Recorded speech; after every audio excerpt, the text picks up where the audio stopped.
Olá pessoal, bom dia, boa tarde, boa noite a todos. No vídeo de hoje nós vamos começar o estudo do processo autônomo de execução para a satisfação da obrigação de fazer. Nós estamos aqui no módulo da tutela jurisdicional executiva. Na primeira parte nós tratamos da teoria geral da execução e nessa segunda parte estamos justamente tratando dos procedimentos executivos.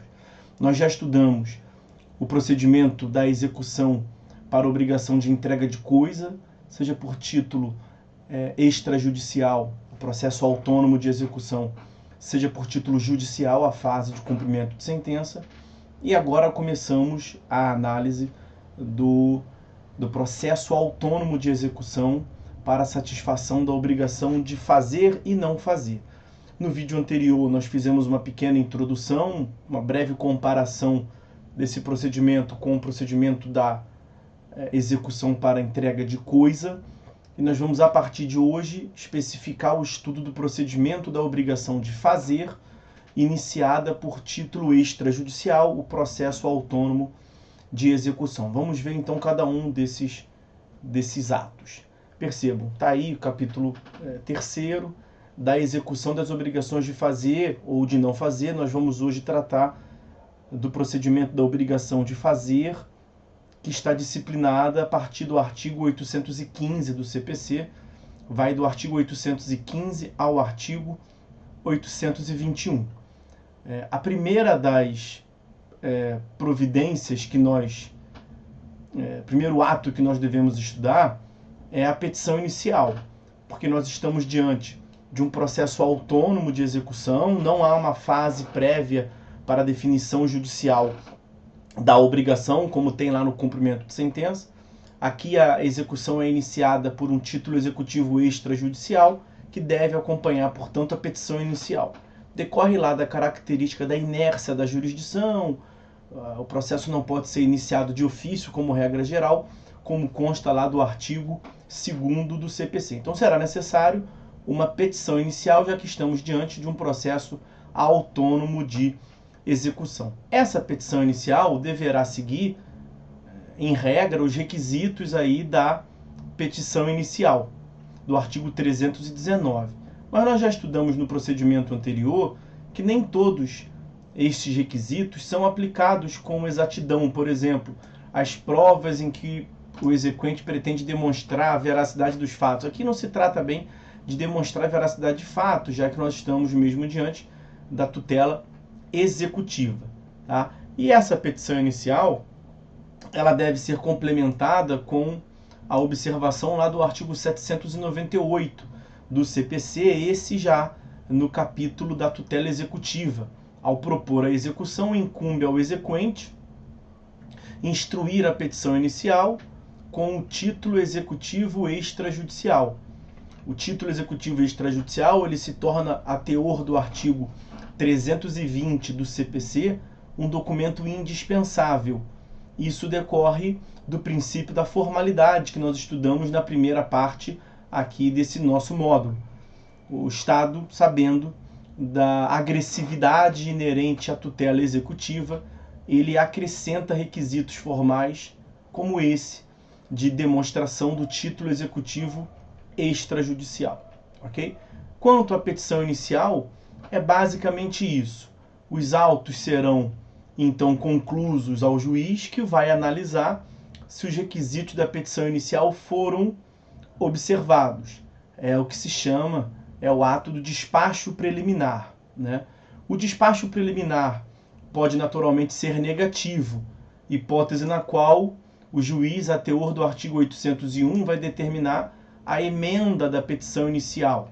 Então, o 801, em sentido assemelhado ao 321 do CPC, lá na tutela cognitiva, trata da emenda da petição inicial executiva, ao prever o 801, que, verificando que a petição inicial está incompleta ou que não está acompanhada dos documentos indispensáveis à propositura da execução, no nosso caso aqui o título executivo extrajudicial, o juiz vai determinar então que o exequente corrija a petição inicial no prazo de 15 dias, sob pena de indeferimento.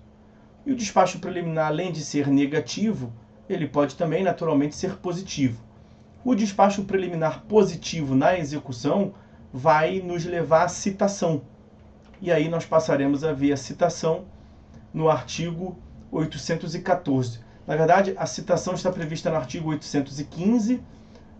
Veja, quando o objeto da execução for obrigação de fazer, o executado será citado para satisfazê-la, no prazo que o juiz lhe designar, se outro não estiver determinado no título executivo. E o artigo 814 vai prever que na execução de obrigação de fazer ou de não fazer, é uma norma constante da disposição comum, disposições comuns dessas duas modalidades de obrigação. Então, na execução da obrigação de fazer, que é a que nos importa aqui, fundada em título extrajudicial, ao despachar a inicial, o juiz fixará multa por período de atraso no cumprimento da obrigação e a data a partir da qual será devida, incidirá a multa. Pode ser que a multa esteja pactuada no título executivo extrajudicial e o juiz, entendendo que essa multa prevista no título é excessiva, ele pode reduzir o valor dessa multa. Então percebam que quando o despacho preliminar positivo, ao determinar a citação do réu para cumprir a obrigação, nós vimos que esse é o modelo padrão do procedimento executivo. Quando o procedimento ele é lastreado por título extrajudicial, tanto na obrigação de entrega de coisa, quanto na obrigação de fazer, que estamos vendo agora, na obrigação de não fazer e também na obrigação de pagar, em razão da natureza concreta da atividade executiva, a citação destina-se a integrar o executado ao processo, como nós veremos, para que ele cumpra a obrigação, seja qual obrigação for. Aqui no nosso caso é um fazer. Então o executado é citado para fazer, para prestar a obrigação. O que eu acabei de lhes dizer, que o executado ele é citado para ser integrado na relação processual, só lembrem aí os artigos 238 e 239 do CPC, onde fica claro a distinção da citação para a intimação, né? Tanto a citação quanto a intimação visam dar ciência de algo, de ato ou termo do processo, mas a citação, além de dar ciência, ela também integra o réu na relação processual. Vejam que consta do artigo 238. Citação é o ato pelo qual são convocados o executado para integrar a relação processual. Fala também do réu e do interessado, o que nos importa aqui é o executado. E o 239 deixa muito claro que a citação é um pressuposto processual de validade. Para a validade do processo é indispensável a citação do executado. Traz algumas ressalvas que nós estudamos lá na fase de conhecimento, lá na teoria geral do processo. Então, nós temos a petição inicial, sendo o despacho preliminar positivo, determina-se a citação do executado para cumprir a prestação e o juiz já pode, ao despachar, determinando a citação, estabelecer multa. Muito parecido com o que nós estudamos no procedimento anterior. Vamos voltar aqui ao artigo 815, porque ele vai nos informar o prazo. Importante estabelecer o prazo. Como eu destaquei no vídeo anterior, uma das distinções que existe no procedimento, nos procedimentos executivos por título extrajudicial, de modo geral, é o prazo. Na verdade, os prazos são sempre distintos, não há nenhuma repetição de prazo. No tópico anterior, quando nós estudamos o procedimento executivo para a satisfação da obrigação de entrega de coisa, nós vimos que lá o prazo é de 15 dias. Aqui na obrigação de fazer, o prazo será, vejam a parte final do 815. Quando o objeto da execução for obrigação de fazer, atenção, o executado será citado. Citado para quê? Para satisfazer a obrigação. Aqui nós encontramos a natureza concreta. Mas o executado é citado para satisfazer a execução em qual prazo? Cuidado. Aqui ele conta no prazo que o juiz designar. Só que essa não é a regra, na verdade essa é a exceção. Porque será no prazo que o juiz designar se outro não estiver determinado no título executivo, quer dizer, numa leitura ao contrário senso. Se houver prazo estipulado entre as partes no título executivo, há uma preponderância desse prazo. Então você deve inverter, na verdade, o legislador tenta te dar uma rasteira aqui. Qual é o prazo para a satisfação da obrigação de fazer após o recebimento da citação? Resposta: o prazo que constar no título. E se não constar prazo no título, o prazo que o juiz fixar. Ok? Percebam, o executado será citado para satisfazer a obrigação no prazo que o juiz lhe designar, vírgula, se outro não estiver determinado no título executivo. Então isso é muito importante, tá?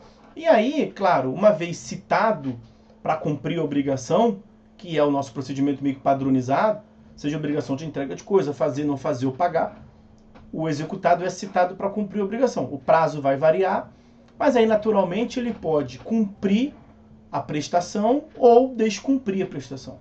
Nós vamos encerrar esse vídeo vendo a hipótese na qual, uma vez citado o executado, ele satisfaz e cumpre a obrigação de fazer. Ele presta lá o fazer que tinha avançado, que tinha pactuado. E aí qual é a consequência? Bom, naturalmente, o exequente, a outra parte vai ser ouvida a respeito, se foi prestada de modo consentâneo, se tem algo a se manifestar quanto à prestação, a obrigação cumprida. E aí, estando tudo ok, 924, inciso 2º. Extingue-se a obrigação quando a obrigação for, extingue-se a execução quando, inciso 2º, quando a obrigação for satisfeita. Naturalmente, se uma vez intimado o exequente ele impugnar, aí o juiz vai decidir, né? Vai se formar um incidente ali, discussão quanto à satisfação, se foi tudo prestado ok. Havendo impugnação, o juiz vai decidir, pode determinar que o executado complemente algo que restou, ou pode indeferir a impugnação do exequente, mas estando tudo ok, isso enseja, portanto, a extinção da execução, porque o processo de execução tem como finalidade a satisfação, o cumprimento da obrigação. Uma vez que ela foi cumprida, acabou o processo. Claro, vão incidir verbas parcelares, como os efeitos financeiros da sentença, vai ter que vir a sucumbência, vai ter que pagar as custas, e aí se o executado que cumpriu a prestação não cumpre com a obrigação pecuniária de pagar as custas, de pagar honorários advocatícios sucumbenciais, o processo prossegue para satisfazer essa prestação pecuniária. Nós poderemos ter a conversão da execução para fazer em uma obrigação para pagar a quantia, se ficar faltando essas verbas. Mas se ele cumprir tudo direitinho, o processo realmente acaba. Ok? O que falta ver, claro, que é o que tem mais graça, né? É quando, uma vez citado para cumprir a obrigação de fazer em qual prazo? No prazo que consta do título. Não constando, no prazo que o juiz fixar. Então, o executado recebe a citação para cumprir a prestação de fazer, o juiz já pode ter eventualmente fixado multa. E se ele não cumpre, o que acontece? É justamente o que nós veremos no próximo vídeo. Quais são as consequências do descumprimento, do inadimplemento da obrigação de cumprir o fazer, uma vez que tenha recebido a citação. Ok? Então, senhores, é isso. Por hora é só, vamos ficando por aqui. Fiquem todos com Deus e até a próxima.